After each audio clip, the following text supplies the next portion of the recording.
And this is an easier way to get into the movement, not to mention make it a dynamic stretch to warm up your body. Hey guys, it's Corey from Redefining Strength, and today I want to share with you some great stretches you can do if you're finding that you're waking up sore, tight, and achy every morning. These are 5 very simple stretches that reverse all of the sitting that we're doing. Because we know that the sitting is bad for us because it causes tight hips, it causes shoulder restrictions, it can lead to neck, shoulder, lower back, hip, knee aches, and pains. The best part is you can do all 5 of these stretches every single day.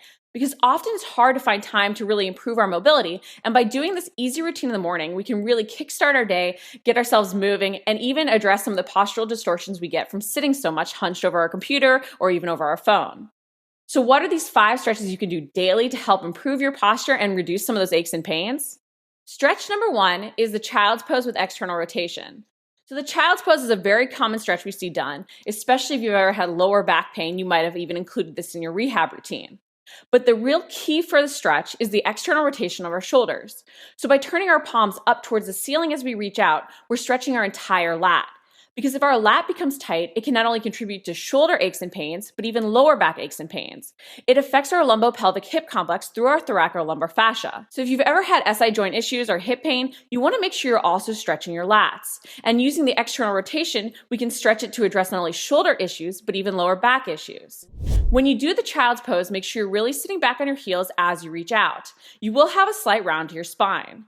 You can even reach to each side to address your lat unilaterally. This can help if you find that you have one side that's tighter. Because if we have an imbalance, we want to make sure that we're doing imbalance rehab to address it. So really make sure that you hold and breathe as you relax into the stretch. And remember that external rotation of your shoulders, because our lats actually contribute to internal rotation of our shoulders. So if we want to address that rounded forward posture that we often get from sitting, we want to make sure we're putting our shoulders into external rotation. The second stretch is the half kneeling hip and quad stretch. We all know we're sitting too much and our hips are constantly in flexion. Therefore, we need to do moves that address hip extension. This stretch is great because it not only addresses hip flexor tightness, but also our quads. We have to grab our foot and put our knee into flexion if we want to stretch our quads, because only one quad muscle actually crosses at the hip. So this stretches not only our hip flexors, but also our quad. We can also address the TFL by adding in a reach across as we hold this stretch. Relaxing our TFL can be really key if we want to strengthen our glute medius, especially if we have hip or knee pain. If you have IT band issues as well, it's really key that you stretch your TFL, as that can contribute to that pain. To do this stretch, you want to grab your back foot. You can do it with either the same hand on the same side, or if you want to add in that reach across with your opposite hand. The one drawback to the stretch is that it actually requires a lot of mobility to be able to grab your foot. If you can't grab your foot, try using a towel, wrapping it around your ankle to help you reach back and grab your foot to stretch your quads, or even place your back foot up on a couch, table, or chair. That way you can stretch your quads as you stretch your hips. Make sure when you do this stretch that you're actually driving your hip into extension. This is where the glute activation comes in. If you squeeze that glute of that leg you're trying to stretch, you can drive your hip into extension and activate your glutes. This makes sure that you're not actually trying to get extension out of your lumbar spine, or that you're not just using your hamstring to curl your heel back. Make sure you're actually engaging your glutes to help establish that mind-body connection. Because we not only want to stretch those overactive muscles and shorten muscles, but we also want to activate underactive ones. As we do the stretch, we not only want to be conscious of the muscle we're trying to stretch, so in this case our hip flexors, but we want to be conscious that opposing muscle group, our glutes, and make sure we're activating them as well. That will help us retain the range of motion we're actually trying to build with the stretch. Stretch number 3 is the scapular wall hold. This is one of my all-time favorite activation moves to engage your upper back and really open up your chest. If you sit all day at a computer, this is the perfect move to reverse that forward flexion and really open up your chest and engage your back. It's a must-do move if you're even trying to work to improve your pull-ups and your posture. It's basically a standing reverse plank. When you drive your elbows back into the wall, you're thinking about using your back to drive your elbows back, almost as if you were performing a row. When you do this, engage your glutes as well to create that plank position that will drive your hips into extension. So not only are you opening up your chest, but you're actually opening up your hips as well. It's the perfect activation move to make sure that you're opening up your chest by engaging that opposing muscle group. Remember, we don't want to just stretch, we want to get those underactive muscles working. And the beauty of this move is that basically anybody can do it, and you can do it almost anywhere. Even if you're standing in line, you can just drive your elbows back and really open up your chest and think about engaging your back, even if you can't lean against a wall.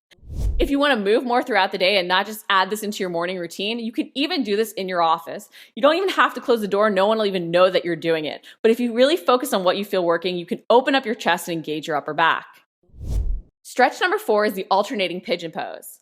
I find that a lot of clients struggle with getting into that actual pigeon pose, and this is an easier way to get into the movement, not to mention make it a dynamic stretch to warm up your body.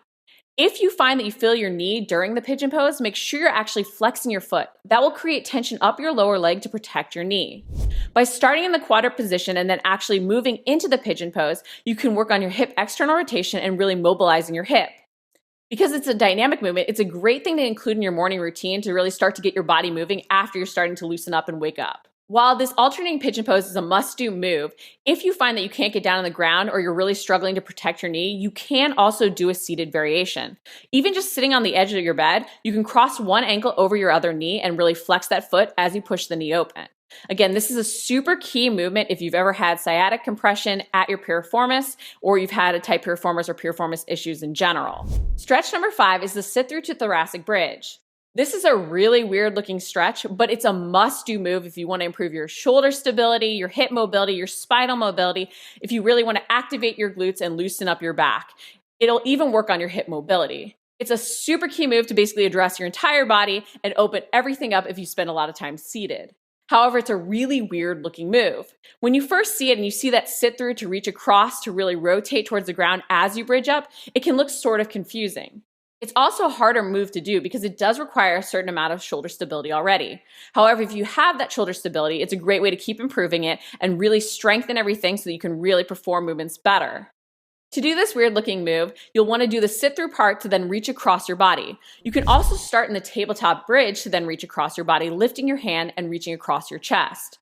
Make sure you're really rotating to reach towards the ground. And as you do, make sure you're really squeezing your glutes to drive both hips up. It's really easy to drop one hip as you reach across, but you want to make sure that you're getting that more unilateral focus by squeezing both glutes to drive your hips into extension as you twist at the spine.